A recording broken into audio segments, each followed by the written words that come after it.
Les gens qui sont au pouvoir actuellement se divisent entre eux. C'est à qui serait au-dessus de l'autre. Chacun pratique une politique d'hégémonie. Chacun pratique une politique d'hégémonie. Les Algériens surtout estiment qu'ils doivent jouer un rôle dirigeant, un rôle fondamental, et les Marocains ne peuvent pas l'accepter, ils ont leurs propres ambitions, et les Tunisiens avec les leurs, notamment lorsqu'existait Bourguiba, ils avaient également les leurs. Mais enfin,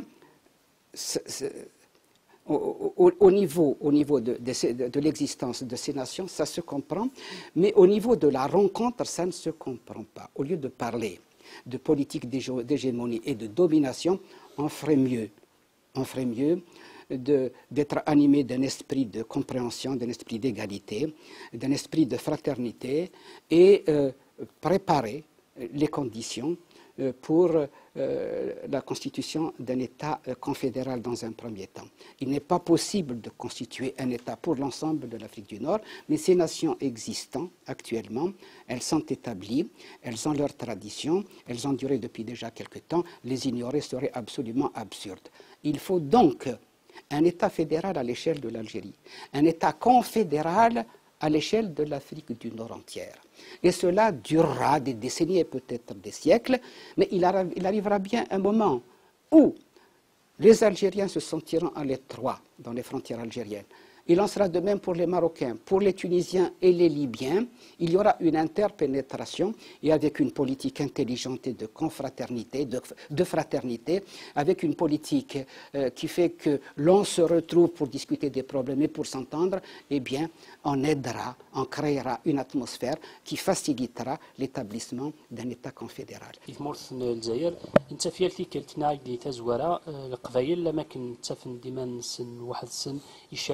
دانا راه ورنا مزافيين وسنة قاعدة لاندي منو غندي مزافيين ولا شو دي كان نهار 8 سن واحد السن إذا شو تسبب ونشتاقي القبايل غير لأنه كاينين مزيغا ناخذ ويا بغانا ردون شو رايك ونشتاقي. Alors, il y a un problème de prise de conscience. La communauté berbère-berbérophone, pour nous limiter à elle, elle existe. Elle existe, elle a un fond culturel commun, des particularités à chacune d'elles, mais le gros est commun aux tous. Il y a la langue qui a des différences, mais fondamentalement c'est la même langue. Ce sont des petites différences dans la grande identité et il y a lieu de travailler pour précisément les rapprocher.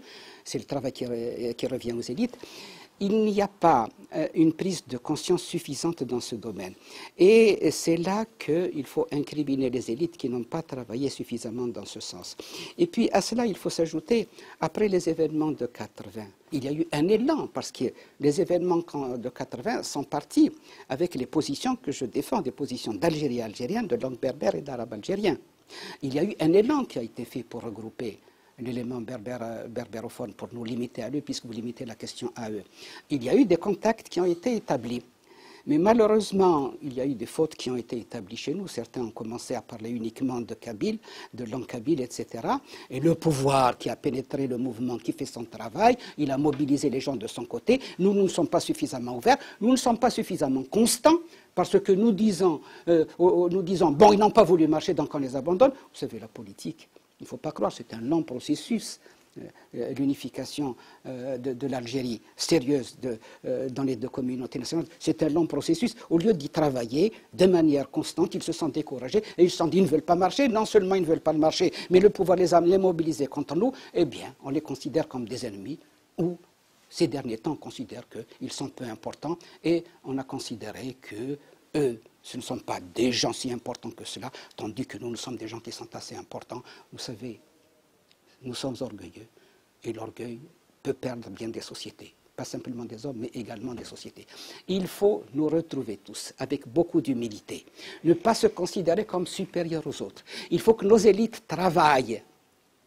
Il y a une communauté berbérophone qui concerne les Kabyles, qui concerne les Chaouis, qui concerne les Chenouis, qui concerne les Mozabites et d'autres encore. Il faut travailler à l'union de toute cette communauté, sur les bases de la langue, puisque vous parlez de cela, en se plaçant dans le cadre, bien sûr, de l'Algérie entière, et travailler à l'union de cette communauté de manière vraiment sérieuse. C'est le travail des élites, c'est le travail qui doit revenir aux élites actuelles, c'est le travail qui doit revenir aux générations actuelles. Il y a eu un éveil qui a été pris en main par ceux qui ont travaillé jusqu'à maintenant. Je ne suis pas sûr de dire que c'est toujours avec un esprit de responsabilité totale. Je ne suis pas sûr de dire que c'est avec une totale liberté. Mais maintenant, il faut que les gens de la génération, il faut que les générations nouvelles prennent en main, fassent le bilan du passé et se disent qu'il y a lieu de faire des approfondissements par l'étude de la société algérienne, en dégageant des bases vraiment sérieuses, en se donnant des objectifs vraiment sérieux, une stratégie vraiment sérieuse et de travailler en conséquence. L'avenir n'est pas entre les mains des anciens, l'avenir est entre les mains des nouvelles générations et je les appelle à s'éveiller, je les appelle à se mobiliser et à se mettre en marche. En ce qui nous concerne, nous les aiderons du mieux que